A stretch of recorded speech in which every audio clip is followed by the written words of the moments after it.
So I would first encourage anybody, novice, expert to estimating, really fine tune your definition of guess and estimate, because we've all been there where kids are just like, 3,000. They just blurt out numbers. And that's literally what it is. It's a guess. And if you accept that, you accept their guesses, then they're going to continue to give them to you. And it's their easy way out of not thinking.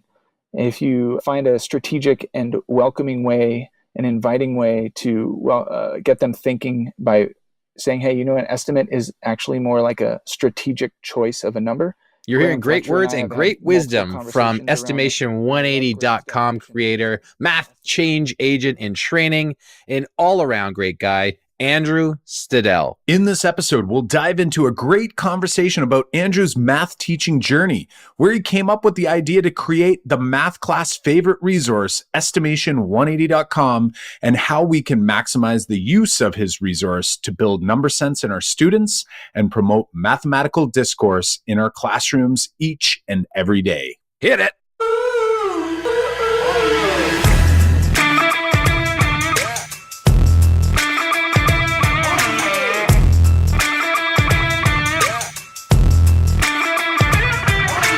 Welcome to the Making Math Moments That Matter podcast. I'm Kyle Pierce. And I'm John Orr. We are two math teachers who, together, with you, the community of educators worldwide who want to build and deliver math lessons that spark engagement, fuel learning, and ignite teacher action. John, are you ready for an awesome episode with Andrew? Of course, Kyle, of course. What you'll notice in this episode is how passionate and thoughtful Andrew is when speaking about building number sense with his students and also teacher pedagogy with the teachers he works with. We know that you'll have lots of good takeaways from this episode. For example, listen carefully to how he explains the difference between a guess and an estimate. Before we get to the interview, it has come to our attention that some of our listeners are unaware of some of the many math resources we have available on the web.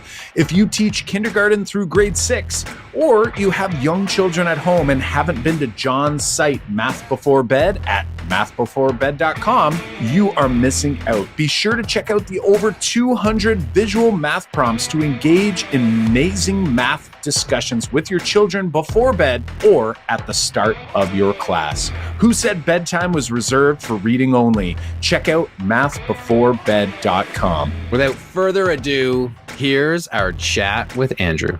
Hey there, Andrew. Welcome to the Making Math Moments That Matter podcast. We are so excited to have you on the show today. How are things over on the West Coast? Oh man, things are beautiful here. It's springtime. I'm excited to be here with you guys, hanging out, talking math, and yeah. What is the weather right now over there? Like, I know it's springtime for us, but springtime for you has got to be something different. Yeah, so the sun's up a little bit earlier now these days, around 6 a.m. The weather is probably here in California where I am. It's throughout the day, it's probably between 70 and 80. We're starting to approach mid 80s here in the next couple of weeks. Nice. That's awesome. How far from San Diego are you? We were just in San Diego recently for NCTM. How far is that from you? Yeah, so that's about a 50-mile drive, which is about an hour with no traffic. So yeah, a good way to describe my location is pretty much like the midpoint of San Diego and Los Angeles. Andrew, we know who you are. We've chatted, we've talked to each other at conferences before, but maybe our listeners don't know exactly who you are. Maybe they've used some of your resources before, but maybe they're not knowing your name. Could you just fill us all in a little bit about yourself and, your teaching journey, how you got into teaching and where you are now? What's your role? I would say, I'm going to steal this phrase from Steve Leinwan, like I'm a change agent in training, more or less. My day job is an instructional coach in my district, Tustin Unified. And I've had the pleasure for the last 5 years working with secondary math teachers as an instructional coach, just trying to do our best, thinking about pedagogy, instructional moves, stuff like that. And prior to that, I was a middle school teacher for over 10 years, something like that. And I really fell into teaching. I've noticed that some of those you've had on before in terms of your interviews, like I'm one of those people that literally fell into teaching and started off with that. I needed something to pay the bills because music wasn't working for me. So played a lot of music in college. Hang on. Music. Tell us more about that. Kyle's a musician too. Maybe you guys can jam. What do you play, Kyle? I used to play, I always say used to, I haven't picked up the bass in a while, but I used to play the bass and sing lead vocals for a band for a while in university to pay the bills. Nice. How many piece band were you? We were a 3-piece when we did covers like casinos and things like that. But when we did original stuff, we used to bring in a fourth member, another guitar player. So it was kind of a dynamic trio/quadro. Right on. Yeah, the couple main bands I was in, we were 3 pieces as well. Our bass player sang as well. I played guitar. And yeah, I played in a couple bands in and out of college. And once I got my degree, which was not in math, I started substitute teaching just to have some money, but then also have some flexibility with this, like, hey, we're playing music, we're jamming, we got rehearsal space, we got shows, stuff like that. Wait, did they base School of Rock off of you? Kyle, off of Kyle. Not me. Classic. Yeah. So then once the music thing just started dying down, it was just this weird, perfect timing where I was subbing at this private school and public schools, but the private school, I subbed one Friday in a math class, middle school math class. And the principal invites me into their office that afternoon after school, goes out and puts a stack of books on the desk and is like, all right, so how would you like to be our full-time math teacher? Because this was about February of the school year and their middle school math teacher kind of went MIA. And so they had just this revolving door of substitutes. And finally they're like, look, we got to bring somebody in. And they probably noticed I was green behind the ears and were like, let's get this guy in. And it just worked out well. And what I loved about it was I had been working with kids out ever since I graduated high school. I went back to my former high school and coached. So I was always around kids, did summer camps. So that was nothing new to me. And I enjoyed rolling up my sleeves as that like new math teacher, like relearning math with the kids. That was what was cool about it. I didn't come in with this like, hey, kids, I know everything. But eventually I got to some point where after a few years of experience, I felt pretty confident about the stuff I knew. And then I noticed there was that confidence actually worked against me. It was almost like sometimes feeling like a show off, like, hey, check out all these cool math skills that I know. You should learn them and I'm going to show you how to do this. But somewhere along the line, some other things came into my life that changed my thinking. I'm like, wait a minute, the kids, go back to the kids. It was fun rolling up our sleeves. Let's do that again. You know, it's so interesting. We've had variations of this conversation in some previous episodes, and we often sort of think that often the people who come out of school thinking like, I'm good at math and I'm going to go and I'm going to teach that to kids. And, you know, what we forget is how much that intuition is built and just through experience, right? Like hey, I've taught this course 6 times now. So there's a lot of like the details there that I'm not explicit about anymore because I just sort of assume everybody knows it now, right? Whereas, you know, in those first couple years, like you're saying, it's like you're making sure like I'm covering everything. I'm trying to make sure it's as super crystal clear as possible. And despite the fact that you may not have had, let's say, the content knowledge that you had after the first couple years of experience, you probably spent more time being explicit, and that probably paid off much more so than us kind of zooming through things and doing, like you said, that quote unquote showing off. Totally. It's a good summary, man.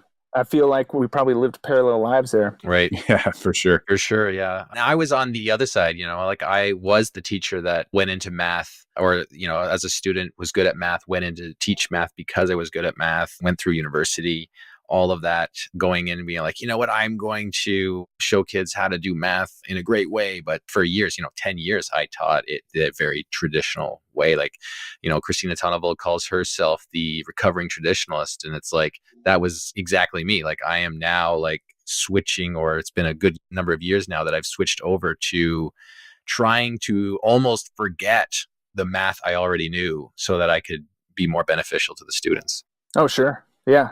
The older you get, the harder we have to work at playing dumb, and not in a pandering way to kids, more of a like, yeah, I have an idea of how I might want to solve this, but it's more important that I listen to you first and how you're thinking about this or where you're stuck. Because, yeah, you and I know, I could just easily come over to your desk and bail you out of this math problem for the most part of what we can teach. If you put me in a calculus, or the past couple of years, the teachers I've supported, you put me in their calculus classes, and it's like, then I'm legitimately like, I haven't done this for a long time, so I'm relying heavily on the kids to be like, look, I'm not playing dumb here. I'm not gaming you. I Yeah. literally don't know what to do here. So you need to teach me that. We've got to ask you this, and I think you know this has got it coming if you've been listening to some of the episodes, is that we want you to think back into your education and what would be your most memorable moment from math class? I got a lot of directions I could go. Like I was the kid that gamed. I used math to game the syllabus of the teachers when they passed it out. Like, all right, so how much homework do I need to do? And how many tests do I need to get A's on? When can I get a C? Like all that. I like used the syllabus in my favor to do the least amount of work possible. And God forbid my kids hear this episode in years. But anyway, I was able to use my math skills to a weird advantage at the time, but that's definitely not one of my favorite math moments. Sorry. Yeah, I had a lot of upperclassmen in my math classes in high school. And so I would benefit from having sometimes better math skills than them. So like I had one buddy that had culinary before our math period. So our exchange for me helping him in math class, he would frequently bring me food. So that was always cool.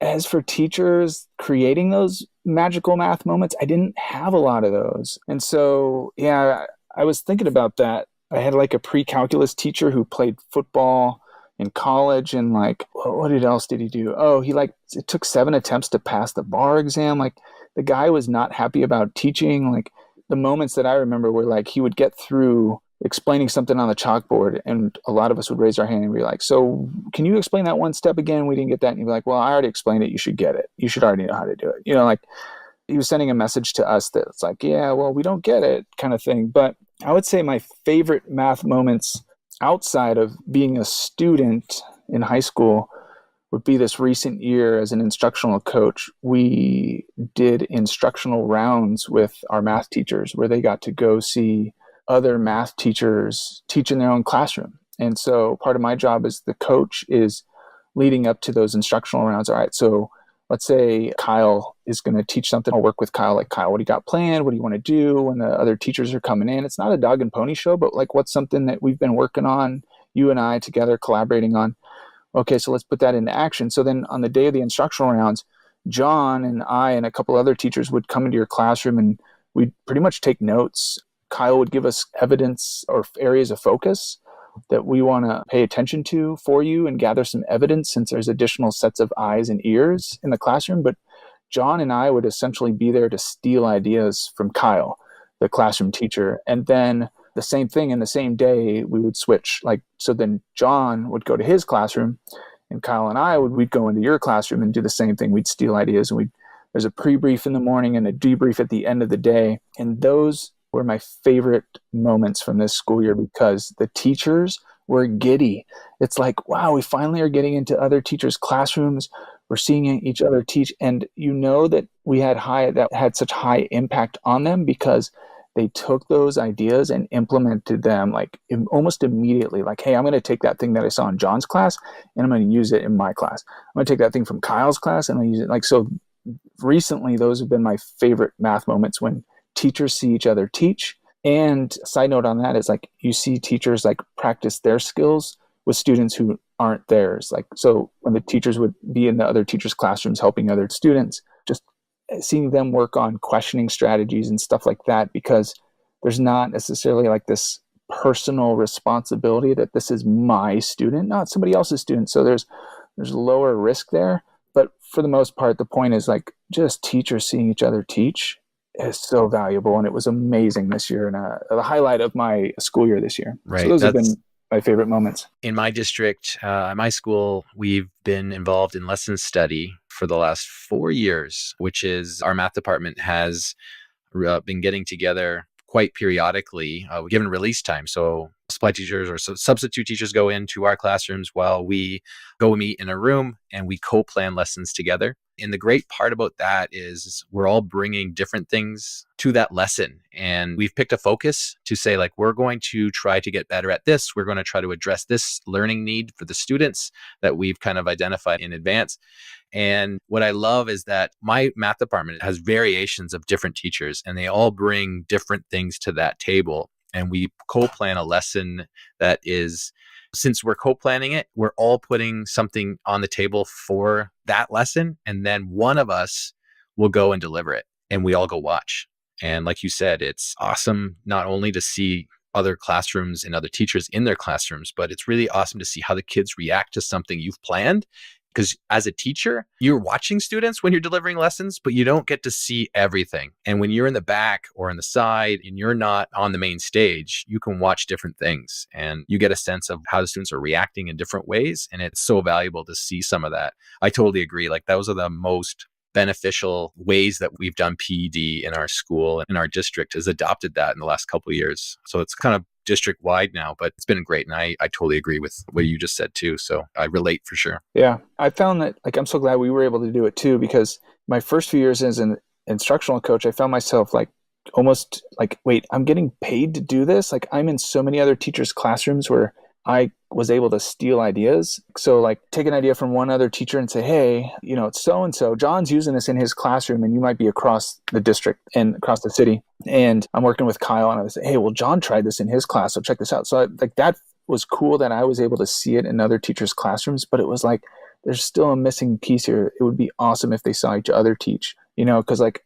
I found myself like making a Google form, like when I'm in teachers' classrooms, like if I ever return to the classroom, I'm going to take all these ideas and take pictures and steal and like make this spreadsheet of things that I want to do, because I was growing so much more as an educator because I was outside the classroom in other classrooms. Like, how do we get other teachers to do this? And there's something to it. Once you get past, or I shouldn't say get past, but probably the trickiest part to those is navigating the human, emotional, adult side of things in terms of our passion, vulnerability. There's a lot to learn with that, and that's tricky. We do a lot of going into classrooms in my district. We call it a consulting role, but we do a lot of in-class work with teachers as well, not just workshops. And, it's really finding ways to help. And I want to say it's like convincing teachers that we are going in and we're going to like make it asset-based. We are not looking for deficit. We are not evaluative. We are not trying to judge. Like, we're trying to go in. And like you said, I like how you frame it. We want to go in and kind of selfishly steal from you. Is that okay with you? And, people feel a little better about that. But I find it's like initially there's still that hesitation. But once people do it, it's like the Band-Aid's ripped off. And then people are like, oh yeah, let's do this. And the part I love, like selfishly for myself, oftentimes I'll be going in and I'll be doing some of the like co-teaching with teachers as we go. Like sometimes they want to feel comfortable with somebody else there to kind of help out. But I love sitting on the side like you both were discussing and really just watching kids. But then also like I'll pull up the chair next to some random kids and I'll just want to ask them some focusing questions. Like I'm just really curious about what they're thinking about the work that they're doing. And it's so interesting, like from those experiences, it makes me completely reevaluate how I used to assess students in my own classroom. Because when you look on the page, it's like I approach a kid and I'm watching them work and I'm like making an assumption about what they're thinking. And then I have the conversation and it's like this student knows so much more than what was put on that page. And oftentimes what I'm looking at, the assumption I made is completely off base. So it just really, for me, again, selfishly, I'm there learning about how important listening to what students are thinking and like asking them to share what they're thinking instead of just taking that stack home and trying to, mark it at night and interpret what they tried to put down on paper. Totally. You mentioned focus questions. Like that in itself is like, in order to do focusing questions, you also have to listen, like you said. And if you're not listening, if you're doing the funneling questions where you're just like, you want kids to get to one thing and you're kind of like, hey, just fill in this blank for me of this word, this one word or this one concept or this one number with funneling questions, then it's like, it's crazy. And what I noticed was we did some work on that with the teachers, and it was so fun to listen to them work on their questioning strategies, specifically focus questions of questions that they were asking kids that required them to listen and then adjust how they proceeded in that conversation based off what the student was saying. And that was so cool. Like another cool moment to see educators do that. Right. Almost like automatically we want to essentially, we're like, we know where we want to send the kids. So, Yeah. I'm going to essentially tell you what to do and I'll put it in the form of a question, like, oh, are you sure you want to try it that way? Have you ever thought about using this? And then it's like, oh, okay, I guess I'll use that. And those two types of questions have been on my mind. A colleague of mine and good friend, Yvette Lehman from my district, talks about this type of questioning quite a bit. So it's like been on my mind. And I think every time I'm asking kids a question, I'm thinking to myself, like, all right, was that a good like I'm constantly evaluating myself thinking, did I just send them down this funneled path, or am I actually leaving it open enough where they can actually see their strategy through based on what they were thinking and not what I was thinking? So super cool. And sometimes you got to ask a closed question to get you to a better open question, I've learned, in the sense that, like, so do you agree that 5x equals 20, x is 4? I don't even know, but like, okay, so you're good with x equals 4 now. What do we do with that in this next part? Like if it's a linear system or something, like, I don't know. But sometimes I've realized like asking focusing questions or too many open questions is frustrating for kids, as well as time sucker upper or whatever you want to call it. Like it sucks up time sometimes and you're like, oh man, why didn't I just get to the point? So if there's no one way to do it is what I'm learning. However, it's almost like reading your audience and like, is this kid kind of a good closed question kid or an open question kid? Like what can I get, give and take with this kid here? Kind of like, what do they need in this moment, right? Like it's always about like those moments and figuring out like what I always say nowadays, like my answer to everything is it depends, because, I used to give like hard, fast kind of rules about things like, no, you never do this or you always do that. And now it's sort of like, it just depends, and I'm glad you mentioned that because, we don't want people driving certain kids nuts because that's not the time for that type of questioning. Yeah, totally. I want to chat about a resource that you have built. And if I think back to my first experience with your resource, you were being a little bit modest in your introduction to yourself about like what you do. And I think there's a lot of people out here who know about Estimation 180 and that you were the creator of it. When I think back, I think one of my very first presentations at any sort of conference or workshop was sharing your website, estimation180.com. I would love to talk about it because for the check on that, by the way, John. Yeah, I will send it your way. But I've been loving this site. I know every time I go somewhere and talk about, great resources teachers are using in their classrooms, I ask about this, and so many teachers know about this. So I think people listening would like to know a little bit of background on it. Like, they want to fill us in on like maybe if they don't know what it is, what is it? But also like, where did you come up with this idea? Awesome. I'm super happy to share with you about it. And I really appreciate that I was part of your first presentation, man. That means a lot. It means a lot that you were right here talking to us. If you had asked me this question a few years ago, I'd probably have a different answer. But now I think of it as a website for teachers and students to enjoy together as they build number sense and make math connections.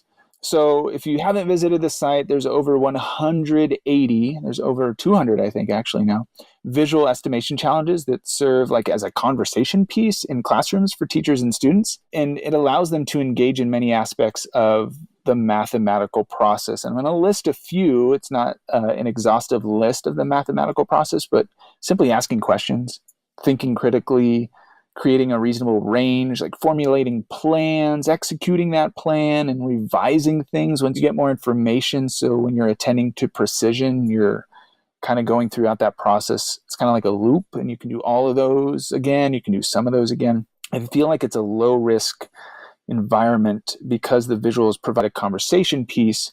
The product isn't so much what's of value. It's more the process that I've learned in my experience. And I feel I've talked to teachers, and when they email me or tweet me or talk to me at conferences, that's kind of how they feel. Like, my kids love it. Okay, why do your kids love it?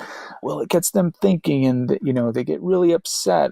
They're off by a little bit. And then like right there, like that's where I could probably have a 30-minute conversation with that teacher and like, okay, well, they're passionate about something if they cared that much. Does that mean that they invested a lot of time? Yeah. So if they've invested a lot of time in coming up with that estimate, I think at first glance, you're thinking, oh yeah, they value the product, their estimate. No, it's like they've valued the process, the time they spent asking questions, thinking critically, formulating a plan about it. So yeah, it came out of an area in my teaching career, the idea of Estimation 180, where I found myself saying year after year, like, oh man, the kids kind of like lack number sense. And more specifically, like they're unable to connect numbers with things in our world. Like it's just kind of crazy that I could say, to a kid like, hey, walk 5 feet over there, and they have no idea what 5 feet is or something like that. It's a small example. So it was inspired by a few sources. One would be, like I just mentioned, I was frustrated with my students lacking number sense. What can I do to help them, help themselves kind of thing. The other was, once I found out about Dan Meyer and started exploring a lot of his work, it was this idea of making a guess or an estimate with creating a too low or a too high guess. That work was embedded in a lot of his 3 acts. Also, like, included some type of questions in his warm-ups. I noticed, like, questions like how many black keys are on a piano or how many white keys are on a piano. And I tried those questions out with kids. I typed up the text, and it was like the kids had no idea. And I was like, yeah, I have no idea either. Like, this is kind of like a fun fact thing to Google, or we would talk about it at a party. But like, how do you guys access this? And even if we had piano players in the room, like, would they even know? Like, I don't know. So once I started experimenting with the 3-act format and the videos and the visuals, they weren't all videos, it was like, wait, there's something here. The kids are like, it's a conversation piece, and they have access to that conversation through the visuals. So that was a big part of it. And so the third point of inspiration was like, how do I do this? Where am I experiencing these moments where kids actually are intuitively making estimates? And as a teacher who's tall, as a person who's tall, and a teacher of middle school students where I naturally tower over a lot of them, I'd walk into classrooms of other teachers, or kids on the first week would be like, dude, Mr. Stadel, how tall are you? And I didn't pick up on this for the first few years that kids were doing this, because I just quickly told them my height. And it was like, oh, okay. And then I started thinking about, like, wait a minute, there's something to that question. So when I flipped the question back on them, I said, all right, well, how tall do you think I am? Then all of a sudden it was amazing. Like, they started thinking, well, I think you're about this height. And then I'd be like, okay, well, why? Well, and then they would do different things, which was amazing also. So like, kids would stand next to me. Can I stand next to you? Oh, sure. Why are you standing next to me? Or can you stand over there? Like, I'm picturing my dad standing next to you, and my dad is 6'2" or something like that. So the kids were intuitively putting a plan together. They asked the question, and then they started putting a plan together, and then they executed that plan because I allowed them to do so. And they came up with an estimate. And then, like, I learned that if I prolonged that answer to them of my actual height, then they were more invested. And then once I told them my height, like 6'4", like, the reaction was no longer like oh, okay. It was like, oh man, I was so close. I was 6'3", like, like, told you. Yeah. Right. And then the kids were like, some kids were like super bummed because like they were off by like 2 inches. And that took me a while to realize, like, wait a minute, like, why are you bummed? Like, yeah, you want to be accurate and you want to be close, but 2 inches is phenomenal. Like, if you're 2 inches away from somebody's height, especially like with women, if like you overestimate their height, they'll be like, oh yeah, I'm like that's a compliment. I'll take so, it. Yeah, but we can go on a So when I started picking up on that stuff, and then I was like, all right, there's more to this. I got to keep doing this. And then something intuitively was driving. It was more of an intuition, but also like, how much can I milk this? Because I came into 1 year. I came into one school year going like, all right, I'm going to try and do this every day of the year, which was a lofty goal. And for me to make that happen was I had to milk situations as best as possible. And it actually paid off in the end, because it was like, well, let's do my height. Now let's do my wife's height. Now let's do my son's height. Now let's do my daughter's height. Let's do this height of this random parking structure. Like, I was milking it, but also at the same time, I was building these connections because kids had reference points. And like, how often I'm a late learner in the sense, like, how often did I not provide opportunities for my kids to make connections in math class, not just estimation alone, but like just in math class by comparing things and referencing things. And so that process of estimation 180, there's so many transferable skills that can be implemented into the regular math curriculum, any math course, any math grade level. I believe in and confident that like kids enjoy that process when they have access to it through the visuals. And that's been my journey. There's other things I could share with you, but I could probably talk for hours. Yeah, we'll dig into them. I'm super excited. There's so much even just to unpack in what you said there. Kyle's And made a like, ton of notes. you know, yeah, like I'm in, we're in our Google Doc here and I'm like all over the place here. And I'm sure I'm going to miss one, but I'm going to work backwards and start with this idea. Like you said, like you're saying, it's like you were milking these scenarios, and like I'm in my head picturing you're helping kids mathematize the world around them, right? Like you're looking to scenarios and you're helping kids to see that there's so much math thinking around us that we just ignore every single day. And you've found a way to bring this into their lives and to help them like notice some of this stuff. And going way back to the beginning of the conversation, like where kids, you were saying like they're off by 2 inches and they're getting mad about it. And like on some levels, people are like, well, we don't want kids to be mad. But no, it's like they're frustrated because they want to be more precise. When has that ever happened in a math classroom? Where kids are like, duh, like, they're upset because they were just trying to get the work done in the past because that's what you're supposed to do. I just got to get this done. I don't care how close I am or not. Like, will the teacher accept it as is? That's sort of like the goal for like many kids in their math class. So for them to look at that and for you to obviously like, luckily for all of us in the math community, luckily you clued into this idea that, wait a second, we need kids to be estimating. And as you're talking, I'm like, John saying like, I'm typing like a madman. I pulled up the Ontario curriculum from grade 1 to grade 8. I wanted to get the numbers right. But if I search for the words like estimate or estimation in the Ontario curriculum from grades 1 to 8, it comes up 92 times. And like how often? Yeah. So how often there, Kyle? Dang. Oh, yeah, that's right. Lost opportunity. Give me a reasonable range. What's your low? What's your high? Yeah. So that's like an average of 10 per grade level. 10 times you should be at least 10. I don't know how to explain that. But at least 10 standards, right? Yeah. Like, if you like kind of average it out, like in Ontario, most of we call them expectations, have like estimate and then like investigate and then blah, blah, blah, and then like determine or calculate or, whatever the wording is. But even the word calculate or calculation, that comes up only 86 times. So like estimate actually comes up more than that word.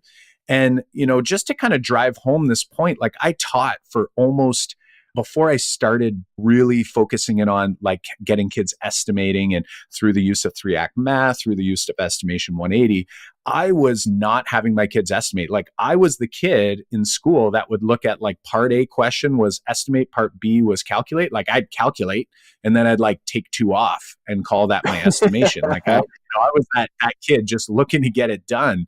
So you've created this tool that allows us to like pay more attention. And for me, I look at this and I think about like the spatial reasoning like that we're allowing. You said like making it visual so every kid can access the task. Well, like think about the implications of where we go from spatial reasoning through like counting and additive thinking to multiplicative thinking.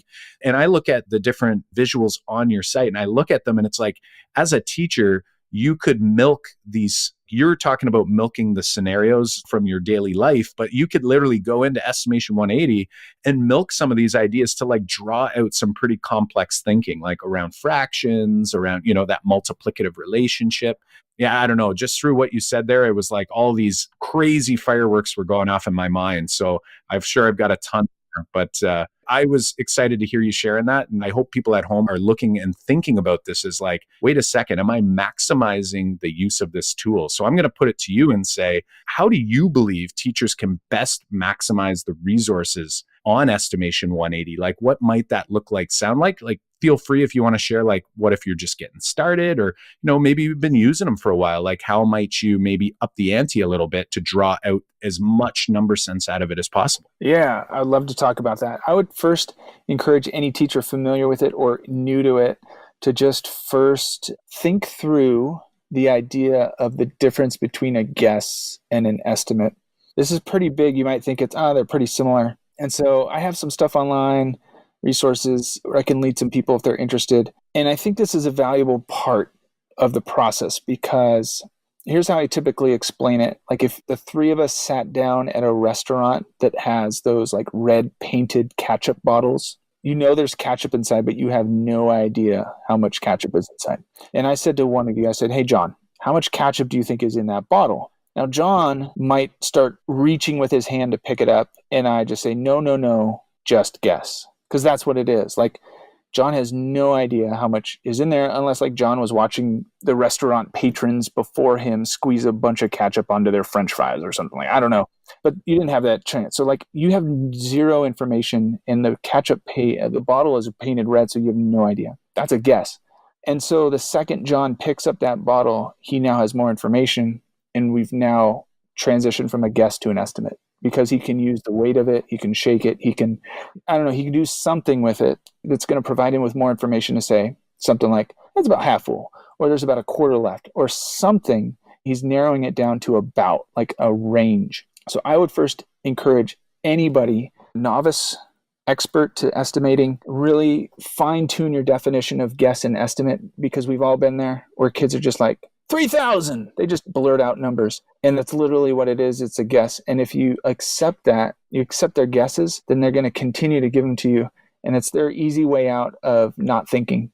If you find a strategic and welcoming way, an inviting way to get them thinking by saying, hey, an estimate is actually more like a strategic choice of a number. Graham Fletcher and I have had multiple conversations around this, and I love Graham's definition that it's like an estimate is a strategic choice of a number. So you're choosing a number based off some strategy, some plan that you executed. I love that thinking. So that's how one step in maximizing the resources at Estimation 180. The second is I'm going to take Graham's definition and extend it to an estimate is a strategic choice of a number within a reasonable range. So spend some time on the range. The range is important, and the website is dated. I have plans this summer to update it, and one of the big updates it's going to get is changing the terminology between too low and too high as your range. I'm going to change that to lower limit and upper limit, because what happens is if like, how tall is Mr. Stadel? And a kid says too low is 1 inch. They're correct. They're absolutely correct. If I said, what's too high? And they said 100 feet, they're absolutely correct. That's too low and that's too high. I like the phrasing of upper limit, lower limit, probably because I've been hanging around a bunch of high school math teachers a lot. And that idea of limits is very popular vocabulary. But more importantly, like, limits make us, I think, get us to the point of like, well, you know what? Yeah, but what's a height that I just, I can't be below? Like, oh, well, you can't be less than 6 feet. All right. So then put that as your lower limit. And man, I've never seen somebody past 7 feet tall. So, okay, then put that as your upper limit. So that would be the second point to maximize Estimation 180, is to spend some time on that range. And the range is a beautiful place to be because it allows some flexibility in your thinking. It's more inviting for kids to say, look, I can fall within these two numbers, and it's a good challenge. And then you can get meta with that. Like, what's the range of the ranges in the classroom? Like, so that's another way to do it. I just want to jump in here. I love that idea of the range. And, I've been using Estimation 180 stuff for a while now, and it happens in all the classrooms that kids say a billion, right? Or like one is more than one. And so one way that, I don't know where I heard this, I didn't make it up, but I heard it somewhere, someone using it, and I adapted it to like, what's riskier than that? Like, you said a billion, but can you make a riskier too high or a riskier too low? And so then they automatically, that risky word comes out and they're like, oh, okay, I got to get closer, right? I got to risk it. And then when somebody else says, okay, it's maybe, I don't know what we're estimating, it doesn't matter, but somebody else will bring it down. And then it's like, okay, anybody riskier than that? And then it's like, who's the riskiest in the classroom? And then we can say like, oh, I'm riskier than that because I'm going to say this. And then somebody, then I just throw your hands up, guys. Like, who's that too risky for? And then, a whole bunch of kids will throw their hands back up. And then the class riskiness factor can go back up a little bit. Okay, as a class, we're about here.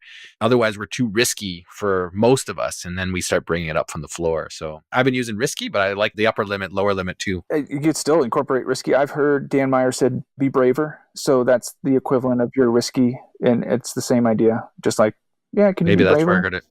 Yeah. So sometimes a lot of this stuff just is like, wait, it's like telephone, right? Like, you heard it from somebody that heard it from somebody that heard it from somebody. Yeah. So, and sometimes molding it to your own personality and those types of things, I think those are key too. And sometimes I think it's easy for us as educators to, we'll go to a workshop or we read a book or we read a blog or whatever. And then sometimes we try to force things to look and sound the exact same way that somebody else does it. I think that's kind of some of the fun too, is, how do you kind of make it a little bit your own there? And I think kids appreciate that too, right? That they don't see you trying to fit a mold that isn't actually you. Or even the terminology that kids might use, you just latch onto that and say, hey, I really like the way that Kyle described his range.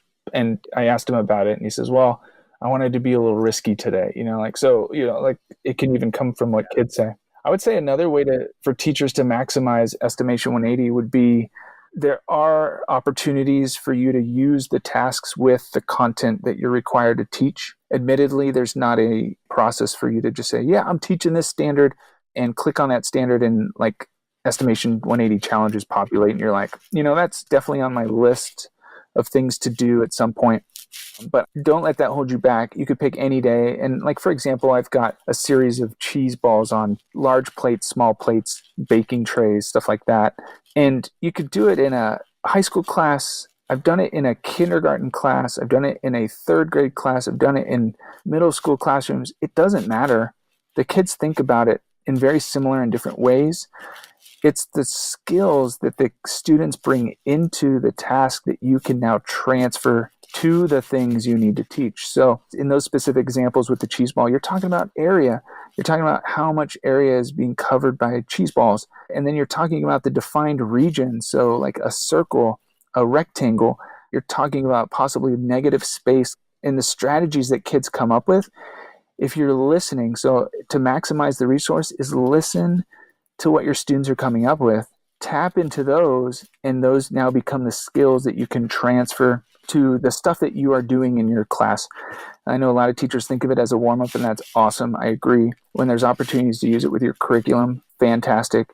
If you can get a full-on blanket of using the skills and transfer those skills by comparing the previous day to today's, like that's huge within math. So that would be one of the other ways for teachers to maximize the resources, is by looking for skills to transfer. Yeah, those are really great. And I had a note here to ask, what happens is when we share resources at workshops or in those lesson study meetings, or, when you run into teachers, and I'm sure this happened to you before, where you share a 3-act math kind of thing or Estimation 180, is teachers will say, that's great, but I don't have time to spend on that.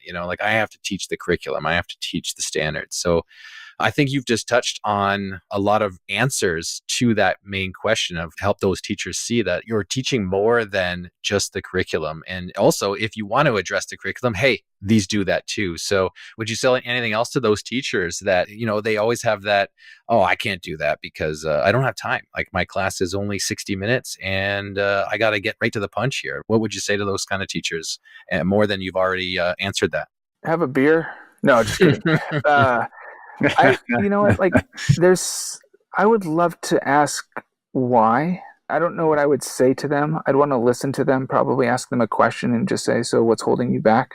And I probably know most of those answers, like time, like you said, is one of them. So then it would probably fall back on like, well, what skills do you want your kids to have when you're doing the math that you need to spend the time doing? And if they start listing things like, well, I want my kids to think critically. I want my kids to stick with a problem. I want them to make sense of it. I want them to use the numbers, use appropriate numbers.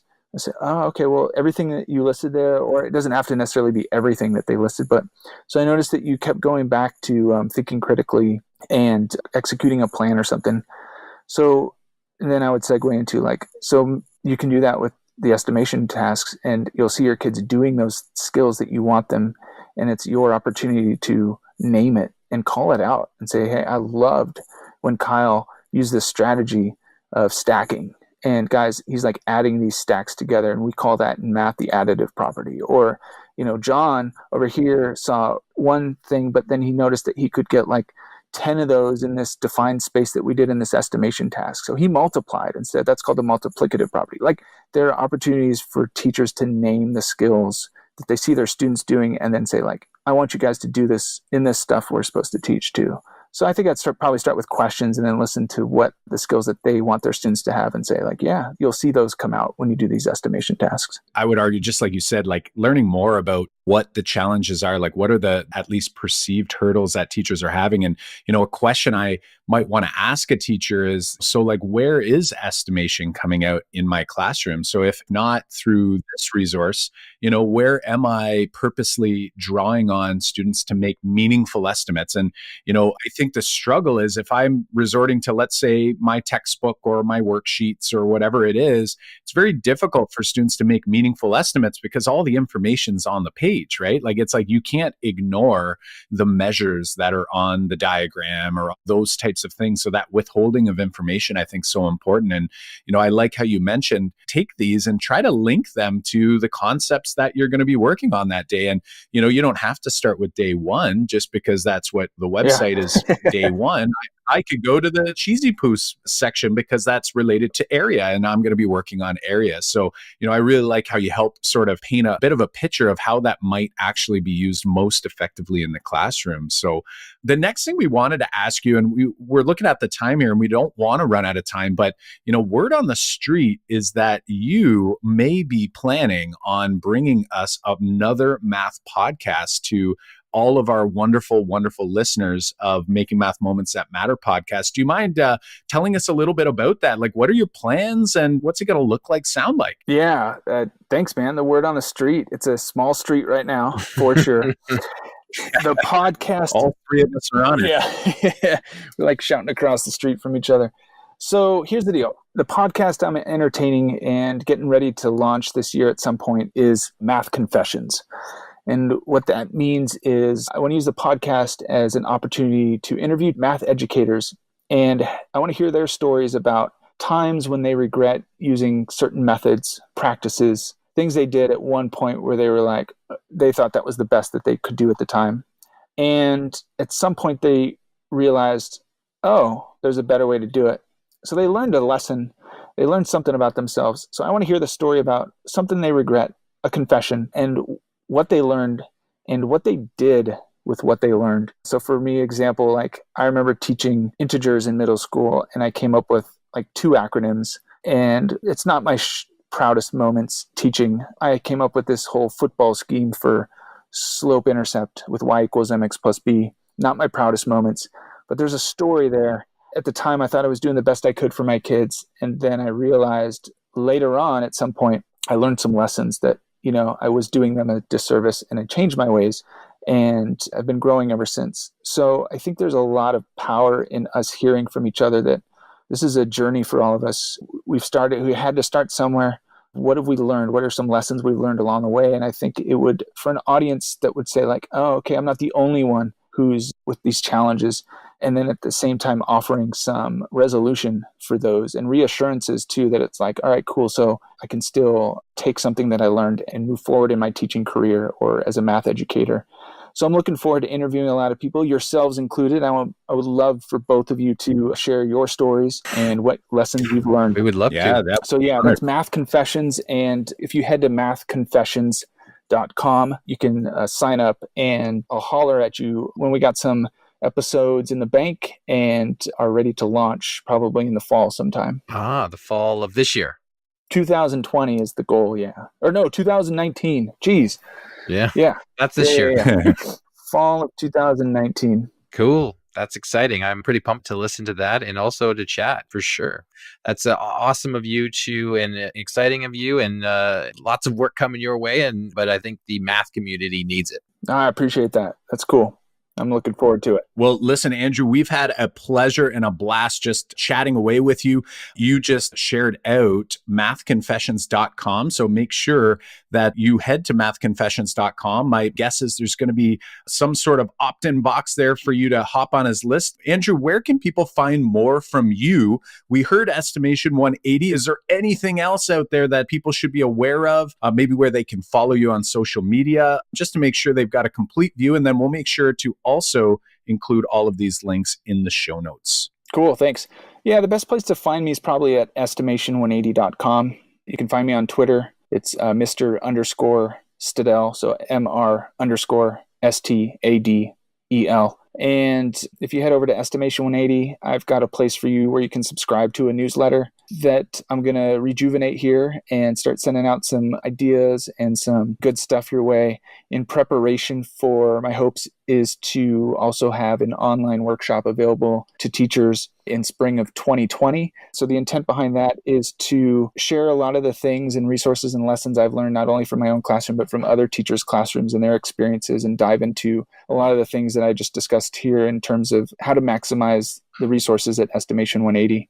And then I just had a side note, a quick thought. I was thinking, oh gosh, if you guys are on the Math Confessions podcast, we could title that one like Tap into Geek Minds or something like that. I don't know. If you guys have thought about that. Yeah, how long have you been thinking about that? Rebranding the podcast today. I don't know. Yeah, rebranding right now. But yeah, that's how people can get a hold of me. My phone number is so they can also call me there too. Right. So yeah. 1-900 what? Yeah. Awesome stuff.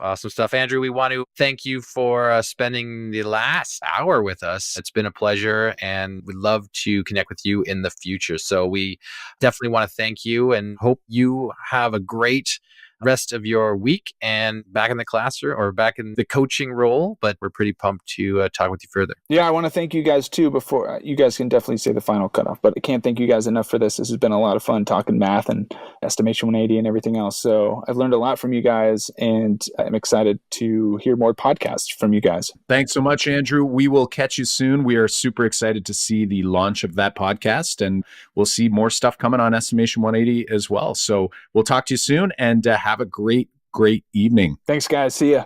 We want to thank Andrew again for spending some time with us to share his insights with us and you, the Math Moment Maker community. If you haven't checked out estimation180.com yet, what are you waiting for? Kyle, what was your biggest takeaway from our chat with Andrew? My biggest takeaway is how we can take any math resource, and in particular, his Estimation 180 resource, and find ways to make it more rich by applying it to the learning goal for that particular lesson, that particular day.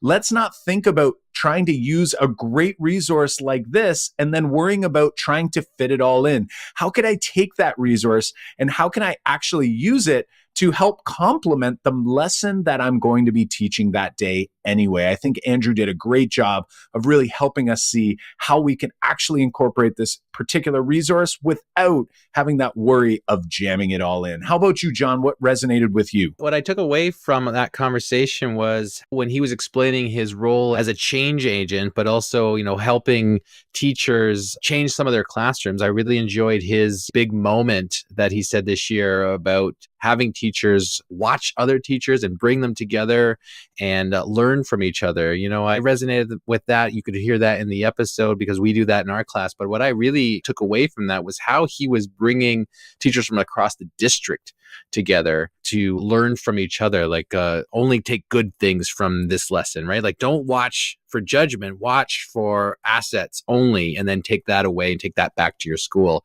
I really enjoyed that, and I think I can take that away from my school and my district too. So that was my big takeaway. Awesome. Yeah, it can be really difficult to get that culture started. So I think that's the thing we got to do. We just got to do it. Like rip that Band-Aid off, get in there, get uncomfortable for a little while, and you know what? Try to look at every single lesson and try to take at least one thing away that you can implement in your own classroom. So awesome stuff. So how about you at home? What's your big takeaway from this episode? We want you to share it with a friend, a colleague, or send us a message on social media at Make Math Moments on Twitter, Instagram, and Facebook. Because remember, if you're not sharing your reflection, you're not going to actually bring that new learning with you. In order to ensure you don't miss out on new episodes as they come out each Monday morning at 5:30 Eastern Standard Time, be sure to subscribe on iTunes or your favorite podcast platform. Also, if you're liking what you're hearing, please share the podcast with a colleague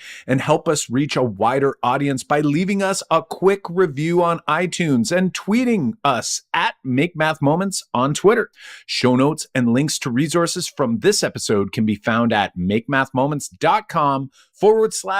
episode 27. Again, that's makemathmoments.com/episode 27. You can also find Make Math Moments on all social media platforms and seek out our free private Facebook group, Math Moment Makers, K through 12. Don't miss our next episode. Well, until next time, I'm Kyle Pierce. And I'm John Orr. High fives for us. And high fives for you.